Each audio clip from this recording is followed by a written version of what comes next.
Então vamos lá, gente, continuando aqui a disciplina, nós vamos ter um tópico extremamente importante, muitas das vezes desprezado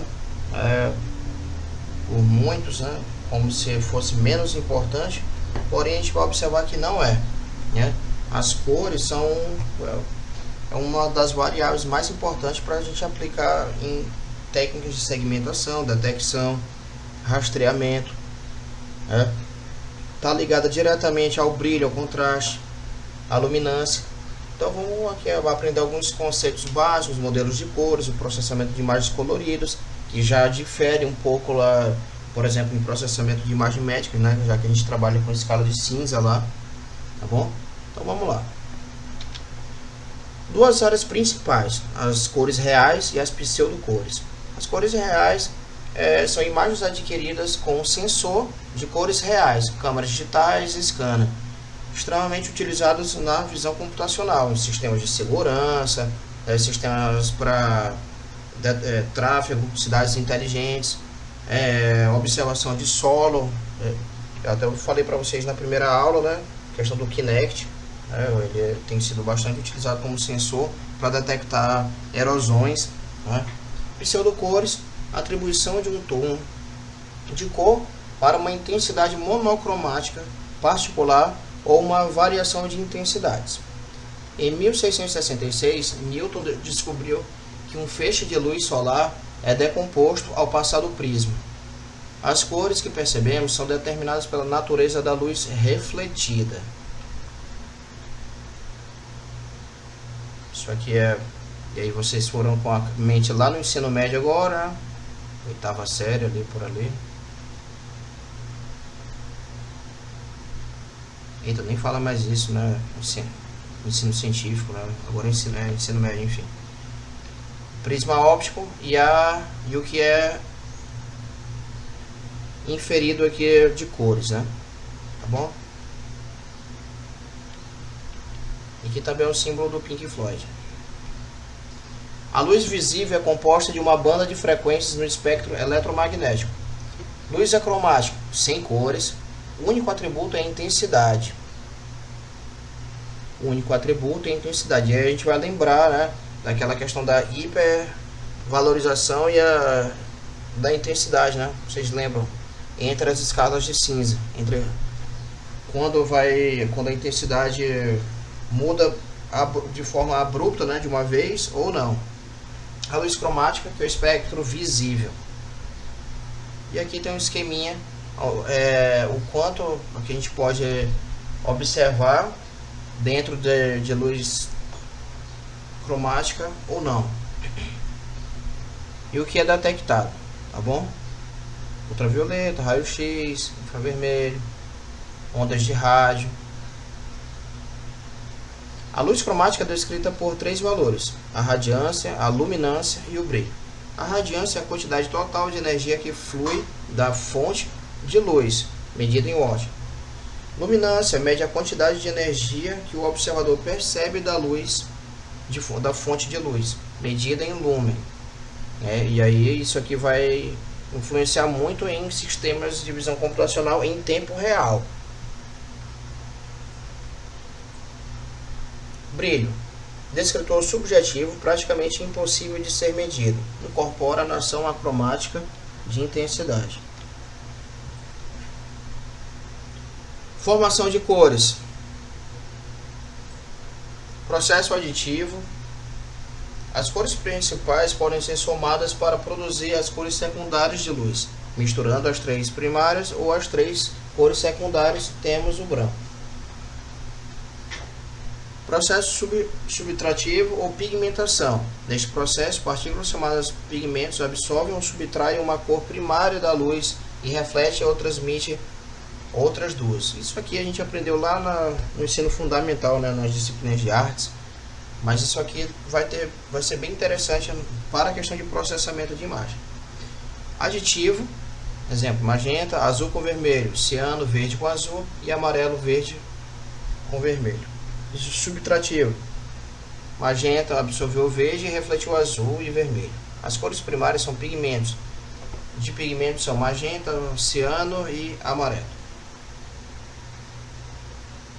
Aqui ele adicionou uma cor a outra, adiciona uma cor a outra, e aqui ele subtrai uma cor a outra. E aí daqui ele vai poder tirar técnicas de contraste, por exemplo, que foi da aula 4, salvo engano.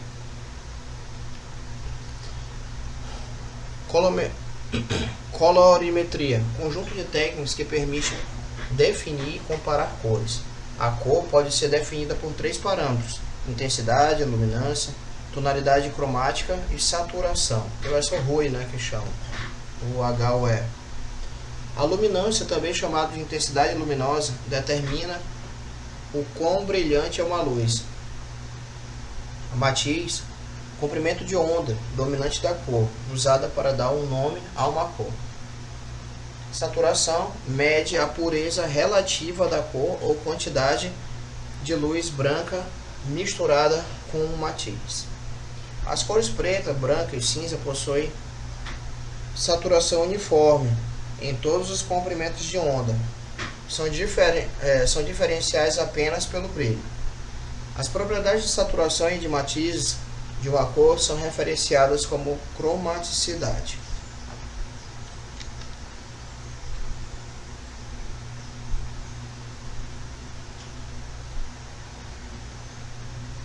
As cores primárias são as 3 cores que um sistema utiliza para produzir outras cores.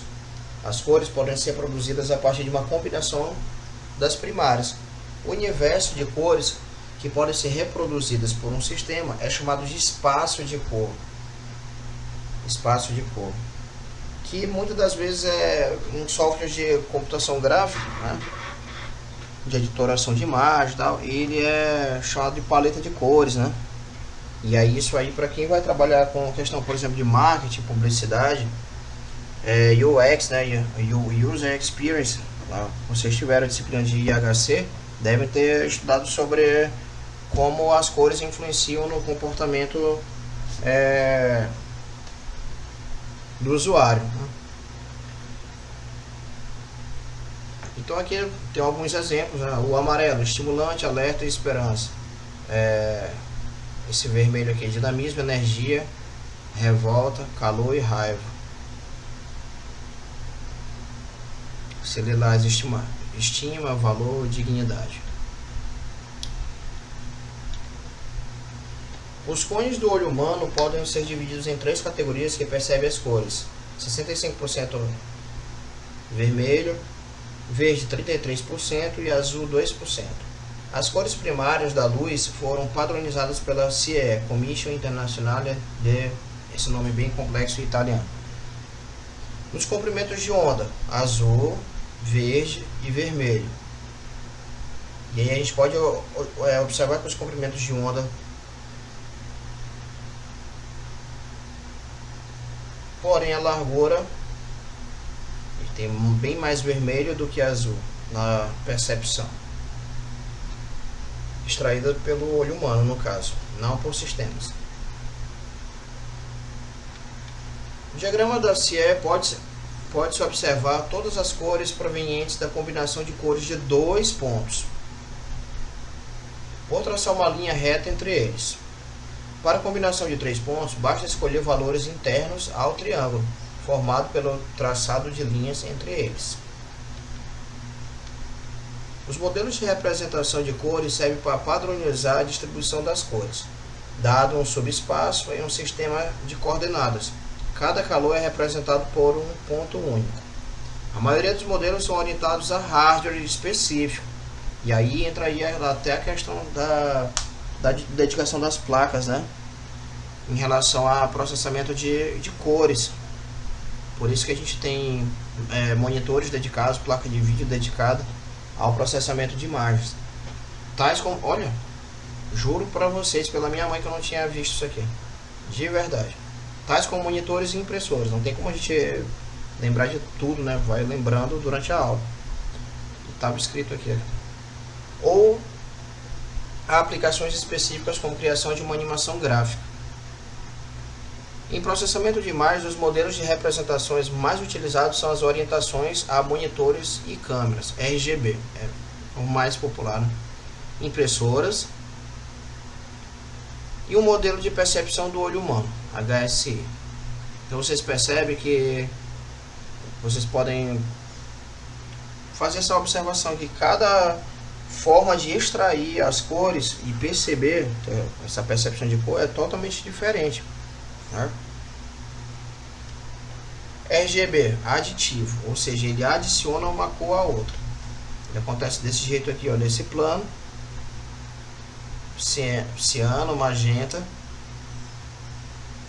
A escala de cinza aqui, ó, vai dessa ponta, né, para cá, ó, como se estivesse saindo.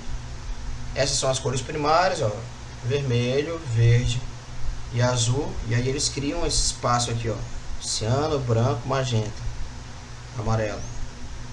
Branco aqui se encontra porque vem daqui de ciano, do magenta e do ielo.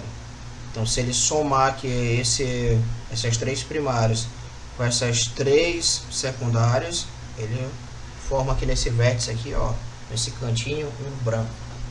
Aqui também explica, ó, vermelho em uma escala de cinza, verde e azul em uma monitoração de cor. Aqui sai o RGB e o quanto de cinza que tem dentro de uma imagem, dentro de cada imagem, dentro do azul, dentro do verde, dentro do vermelho. Não sei se vocês pegaram a ideia. A grayscale, ou seja, a escala de cinza, ela é responsável por escurecer ou clarear as cores. É como se ela fosse responsável pela intensidade. Ela não é só cor. A escala de cinza não é só cor, ela também é uma escala de escuridão ou clareamento, digamos assim, das cores. E é por isso que as cores, quando a gente vai trabalhar com escala de cinza, por exemplo, em processamento de imagem médica, tu não pode destacar escala de cinza com escala de cinza, tu tem que destacar com uma cor, tá bom? Porque uma subscreve a outra. O modelo de cores desenvolvido pela CE, cores são especificadas pela combinação de três cores primárias, X, Y e Z. Os coeficientes tricromáticos X, Y e Z são os valores necessários de vermelho, azul e verde para compor uma determinada cor. Então, dessa forma que ocorre a composição de uma cor. Existem tabelas experimentais para os valores de X, Y e Z necessários para gerar os comprimentos de onda de uma dada cor. Televisores e monitores utilizam pontos de cada uma das três cores primárias para gerar outras variações de cores. E aqui o modelo XYZ, que é proporcional e não competitivo, né? E paralelo ao RGB, ó. Por quê? Porque ele só substitui a cor X, vermelho, Y, verde, Z, azul.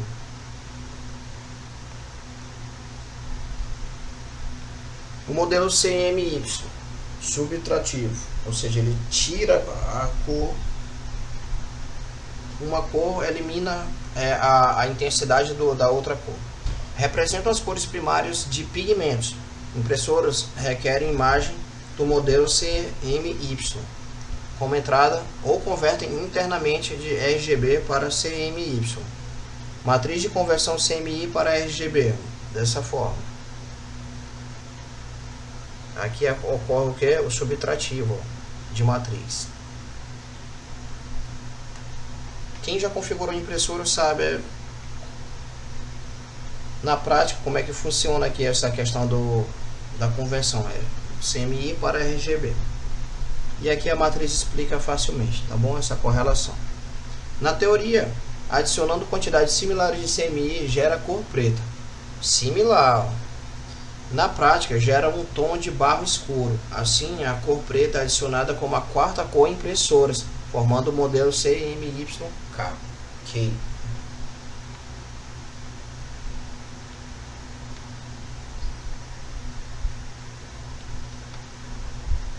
CMYK. Magenta, ciano, amarelo. Ele já inverteu, né? Vocês lembram que o magenta estava aqui, o amarelo aqui, e o ciano aqui antes, né, quando era aditivo. Agora a escala de cinza aqui dando a intensidade, ele vai o que? Vai escurecer as cores, porque uma vai eliminar a intensidade da outra. Modelo HSI ou HSL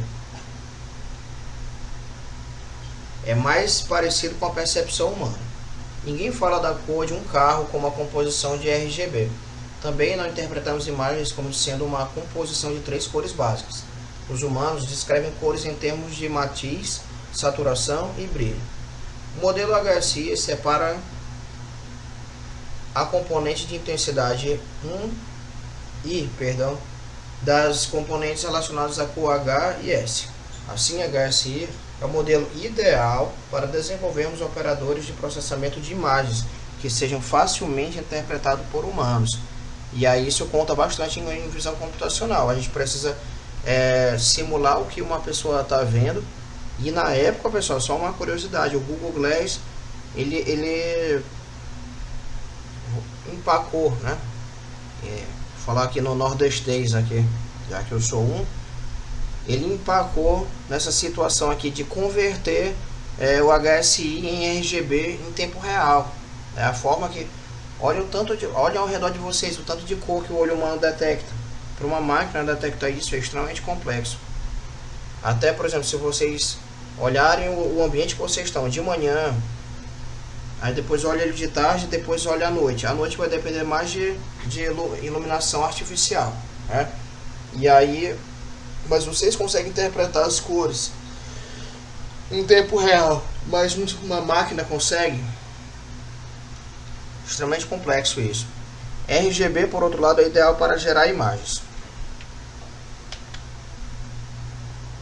E aqui basicamente o que a gente já viu, né? Mas agora vocês viram que o CWYK, né, ele converte em preto, cor escura, porque ele é subtrativo, e o RGB em aditivo.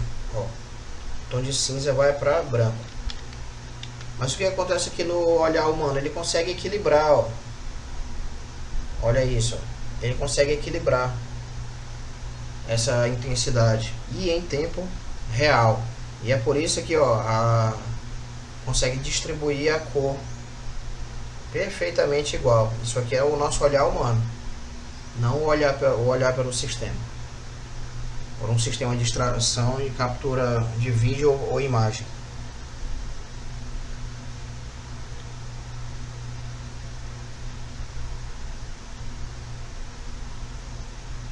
Percebe a intensidade aqui modificando perfeitamente de branco para até a maior intensidade de cinza. Não é um ou outro, como nos outros dois modelos.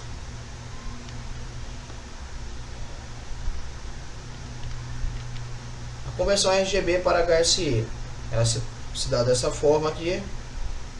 Essa é a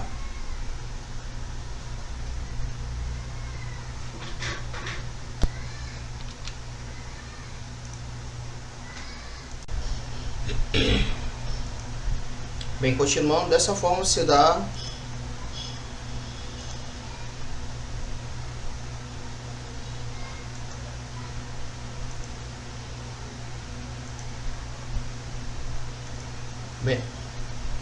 continuando dessa forma se dá a conversão RGB para HSI, ou seja, o que os sistemas observam e como o olho humano observa as cores, tá bom? E aqui um exemplo, dado uma imagem HSI normalizada, né, pelo histograma, obviamente, sendo H multiplicado por 360 graus, ou seja, como se alguma pessoa estivesse observando todo um cenário ao seu redor. E de que forma que isso iria ser convertido para o sistema? É o olhar humano sendo convertido para interpretação do sistema. Se dá dessa forma aqui, ó. É só aplicar a equação descrita aqui, ó, básica. Exemplo de transformação de cores baseado em HSI. Aqui a gente tem subtração, adição e o contraste. Tá bom? Aí o contraste é só elevar ao máximo o nível de cinza para mais ou para menos. O modelo CLAB ou LAB, composto por L, L, A e B possui estas características. O modelo de cores desejável é independente de dispositivo na extração, no momento da extração, viu gente? Da captura do vídeo ou da foto. Seu principal objetivo é de permitir que tons e cores sejam balanceados interativamente e independente em duas etapas. Ajuste de problemas relacionados ao intervalo de tonalidades, correção de irregularidades nas cores, tais como saturação. É derivado do modelo de cores XYZ e precisa ser convertido para outro modelo antes de ser utilizado. O sistema LAB pode representar qualquer cor de espectro visível e pode representar as cores de qualquer dispositivo. É também um excelente sistema para separar a intensidade L da cor A e B.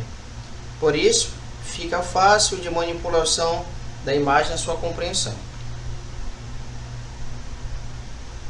Comparação entre os espaços RGB, monitor e câmera, e CMYK, impressoras. Onde é que cada um atua. Olha só a intensidade e onde é que cada um atua dentro do espaço de cor. Pode ver que um consegue observar mais intensidades do que outros. O LAB aqui, o C-LAB, é mais abrangente. Fundamentos do processamento de imagens coloridas. Há duas categorias de processamento de imagens coloridas: operação sobre cada um dos canais de imagem isoladamente, que é quando a gente tem um processamento dedicado a vídeo, por exemplo, a vídeo ou a imagem. Por isso que quando a gente tem um dispositivo à nossa disposição para processamento de imagem, ele não consome a memória ou o recurso que não é de vídeo, existe um dedicado a ele. Operações para todos os canais da imagem. Tem essas duas categorias.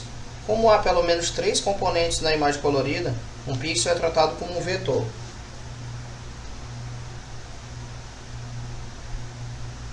Vermelho, verde, azul. E aí ele transforma em um vetor. Dado que as cores são funções de coordenadas x e y, temos: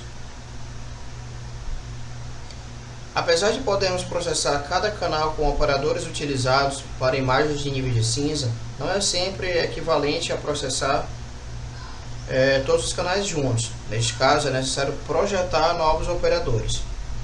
Então aqui a gente tem uma imagem colorida, a escala de cinza e a máscara aplicada.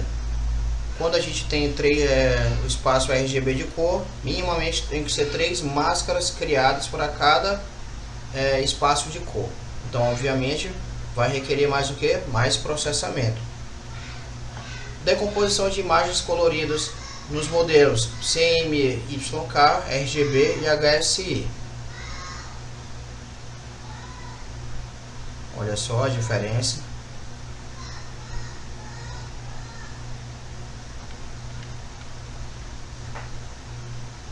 Exemplo, modificar a intensidade da imagem. A gente pega essa cor aqui, essa imagem original, e aí a gente vai aumentar a intensidade dentro da escala de cinza. Claro, dentro de cada padrão RGB, CMY, HSI, como nós enxergamos, terá um resultado diferente, tá bom? Prova disso, às vezes a sombra fica um pouco borreada, assim que eu chamo. Às vezes fica uma sombra mais natural. Também depende da iluminância da foto extraída. Imagem de complementos. Essa imagem é de auxílio para determinar qual é a cor oposta a uma determinada cor C. A cor oposta pode ser utilizada para correção de cores irregulares. E aí entra a questão de filtro, filtro em imagem ou em vídeo, conforme será apresentado a seguir. Um é o oposto do outro. Isso é muito interessante. Isso é muito interessante mesmo. E aí a gente vai gerando lilás, contrário do verde, azul, contrário aqui de laranja. Exemplo de complemento de imagem colorida e suas transformações nos diferentes modelos. Não pode ser aplicada a cada canal no modelo HSE.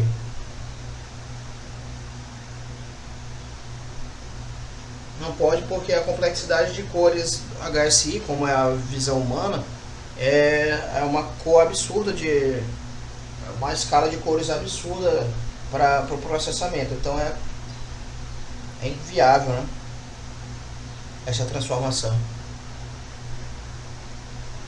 Imagina a quantidade de tons de cinza aqui, ó, nessa sombra, no olhar humano. Agora, quando é capturado ou extraído por sistemas, tem muito menos intensidade de cinza do que o que é observado pelo olhar humano. Então é mais possível trabalhar com essas transformações. Outra operação importante é o realce de uma determinada cor. Pode ser utilizado para visualização, para gerar máscara para o pós-processamento. Uma das maneiras mais simples de realizar o realce, e aí esse segundo tópico aqui, ó, pode ser utilizado para visualização, para gerar máscara para pós-processamento. A gente falou na primeira aula sobre a etapa completa, como é o processo inteiro do processamento de imagem, né? A gente tem que extrair, pré-processar, interpretar, analisar a imagem. Uma das maneiras mais simples de realizar o realce é mapear as cores que estão fora do intervalo de interesse a uma cor neutra e não proeminente. E aqui o mapeamento por esfera e o mapeamento por cubo. O mapeamento por cubo é esse aqui, ó, do exemplo, tá bom? E por esfera, que uma cor torna-se contrária à outra.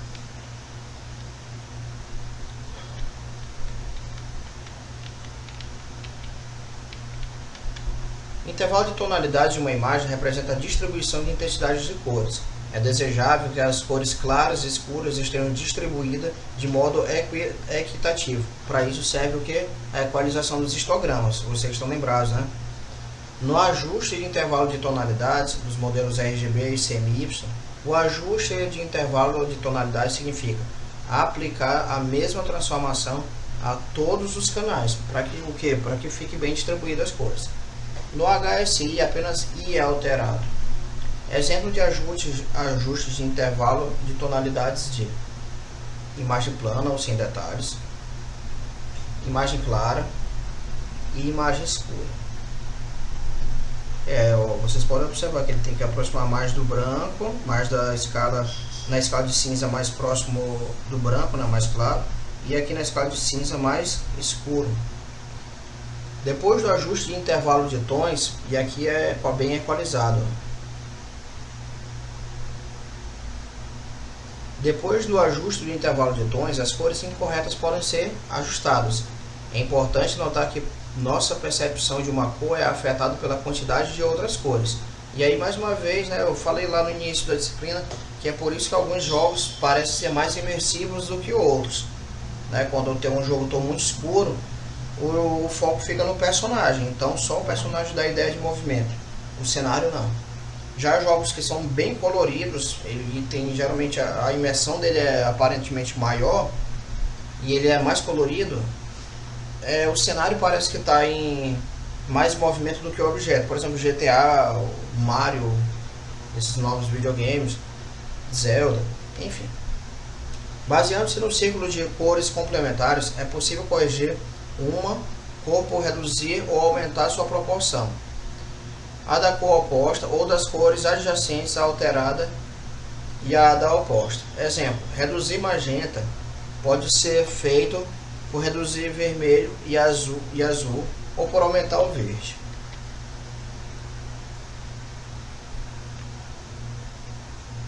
Ajuste de cores incorretas. A partir da imagem original superior, imagens com várias anomalias de cores são geradas por se aplicar as funções de competência sobre os componentes abaixo de cada uma delas.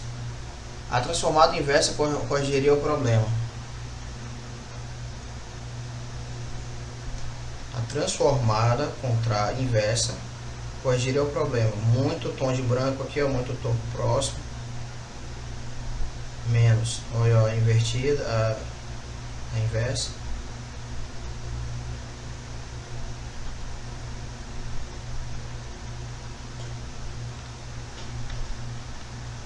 Processamento de histograma, assim como nas imagens em tons de cinza, o histograma pode ser utilizado para melhorar a distribuição de cores automaticamente. Como falei para vocês, a escala de cinza ela serve não só para cor cinza, branca e preta, não é só para isso. Ela serve para aplicar a intensidade do quão escuro ou claro vai ser aquela cor.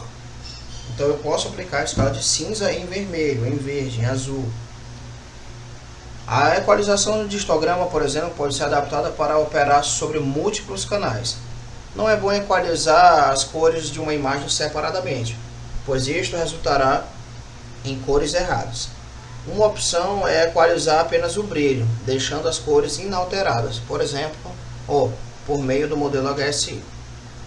As operações da vizinhança de pixels são similares às realizadas em imagens de tons de cinza. As operações de vizinhança em imagens coloridas operam diretamente em cada modelo de cores.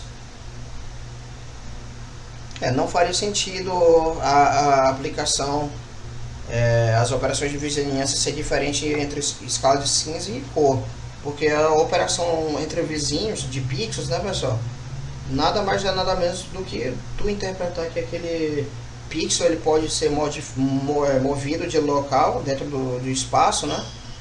E que não tem como ficar sem nada onde ele estava. Não pode ficar vazio. Algum outro pixel tem que ficar no lugar dele. Além do mais, uma imagem não é nada mais do que uma matriz de pixels. Já no modelo HSI, a varredura é realizada apenas sobre o canal I. Veja um exemplo de suavização por filtro médio. Primeiramente, essas figuras mostram a decomposição da imagem original de componentes RGB. Original.